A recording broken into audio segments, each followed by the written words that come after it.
যেমন নারীদের জন্য ছাড় রয়েছে, তারা নিফাসের অবস্থায় রোজা রাখবে না। ভাইজান, তবে নারীদের নেফাসের অবস্থায়, মাসিকের অবস্থায় নামাজকে মাফ করে দেওয়া হয়েছে, কিন্তু রোজা মাফ করা হয় না। তবে কত গুরুত্ব রোজা, রোজা কত গুরুত্ব যে রমজান আপনার একজন নারী যদি মাসিকের হালাত হয়ে যায়, নেফাসের হালাত হয়ে যায়, হাইজ অবস্থায় যদি তার হাইজ হয়ে যায়, যদি তার মেন্স হয়ে যায়, তার জন্য রোজা কাজা পরবর্তীতে তাকে করতে হবে, যদি তে মরে না যায় করতেই হবে। কিন্তু নামাজ তার মাফ করে দেওয়া হয়েছে, ওকে আর কোনোদিন ওই নামাজ 3 দিন 4 দিন 5 দিন 7 দিন, হাদিসের মধ্যে এসেছে লাস্ট মুদ্দাত 10 দিন। 10 দিন যদি পেরিয়ে যায় সেটা অসুস্থ, আর 2 দিনে যদি ভালো হয়ে যায় এটাও অসুস্থ। আপনাকে এই ব্যাপারে বাবুল হাইজ হাদিসে যদি হযরতে আয়েশা এবং নবীর অন্যান্য স্ত্রীদের রেওয়ায়েত থেকে এবং অনেক সাহাবীগণদের রেওয়ায়েত থেকে পাওয়া যায়, যদি হাইজের ব্যাপারে সেই ব্যাপারে আলোচনা করতে গেলে এক্সট্রা 2 ঘন্টা আলাদা লাগবে। আমি সেই আলোচনা করতে যাচ্ছি না। আমি বলতে চাইছি যে রমজান মাসের রোজাটা কতই গুরুত্ব, যে একজন নারীর জন্য 3 দিন বা 5 দিন বা 7 দিন বা 10 দিনে তার নামাজগুলোকে মাফ করে দেওয়া হয়েছে, কিন্তু তার রোজাগুলিকে মাফ করা হয়নি। রোজাটাকে পরবর্তীতে তারে করতেই হবে।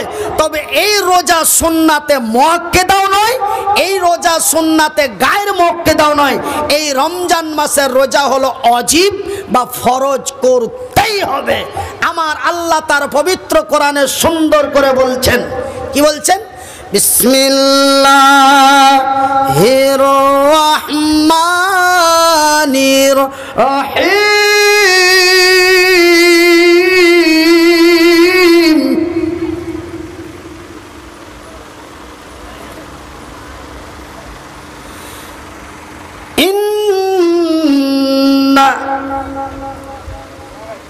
মানে আমার আল্লাহ, আয়াতটা আমার স্মরণে আসছে না, আল্লাহ রাব্বুল আলামিন তার পবিত্র কোরআনে বলেন, মানে আয়াতটা এখানে ঘুরছে, অনেক সময় পড়ি কিন্তু এখন হয়তো দিমাগ আসছে না, এখানে আসছে। এখানে আমার আল্লাহ বলছেন, হে বিশ্ব জগতের নর নারীরা, আমার বান্দা এবং বান্দিরা, আমি রমজান মাসের সিয়াম, রমজান মাসের রোজা তোমাদের জন্য ফরজ করে দিয়েছি, যেমন তোমাদের পূর্বপুরুষের উপরে করেছিলাম।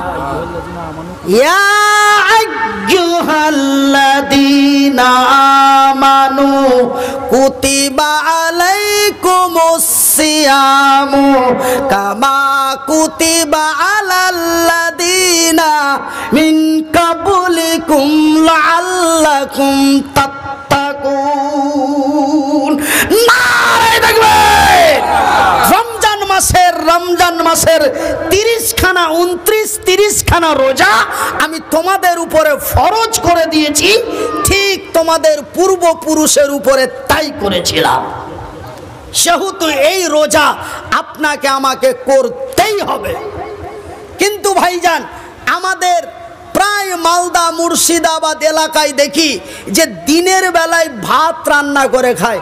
তাদের কাছে প্রশ্ন করা হয়, হ্যাঁ গো ভাই, আচ্ছা আপনারা বলেন তো, এইভাবে রমজান মাসে ভাত রান্না করে খাচ্ছেন, এটা একটা কেমন কথা? তো একদম স্পষ্ট জবাব দিয়ে বলছে কি জানেন?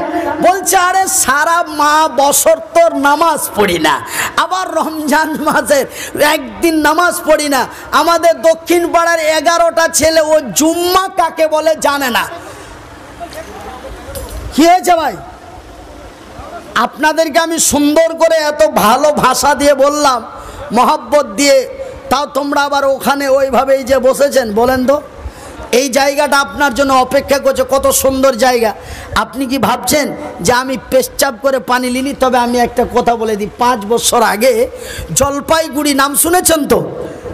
জলপাইগুড়ি জেলা জলপাইগুড়ি বাস স্ট্যান্ড থেকে 13 কিলোমিটার 14 কিলোমিটার ভিতরে এক গ্রামে যায় জলসায়। তো ওটা ঈদগাহের ময়দানে জলসার প্যান্ডেল হয়েছে।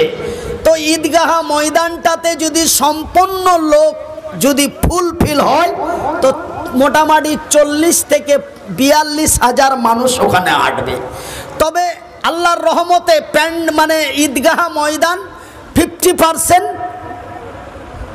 পুরা, 50% মানুষে বোঝ হয়ে গেছে, আর 50% মানুষ প্রেচিটের বাইরে চতুর্দিকে দাঁড়িয়ে আছে। আমি খুব সুন্দর করে বারবার করে কয়েকবার বললাম, নিজেকে কন্ট্রোল না রাখতে পেরে একটু নেকেট কথা বলে দিলাম। নেকেট কথা বলাতে বাইরে থেকে আওয়াজ আসলো, বলছে মাওলানা আমরা যাই না কেন জানেন? আপনি হয়তো কুলের কথা জানছেন না, আমরা মুতে পানি লিনি।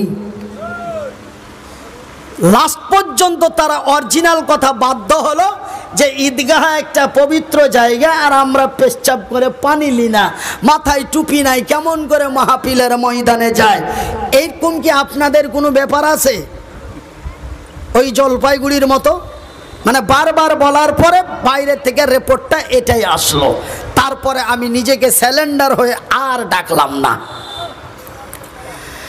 তবে ভাইজান বন্ধুরা আমার আব্বা জানেরা, আবার ওই এলাকায় দেখা যায় তারা বলে সারা বছর রোজা নামাজ পড়ি না, ঠিক পথে চলতে পারি না, রমজান মাসের একটা মাস রোজা রেখে আবার লাভ কি হবে?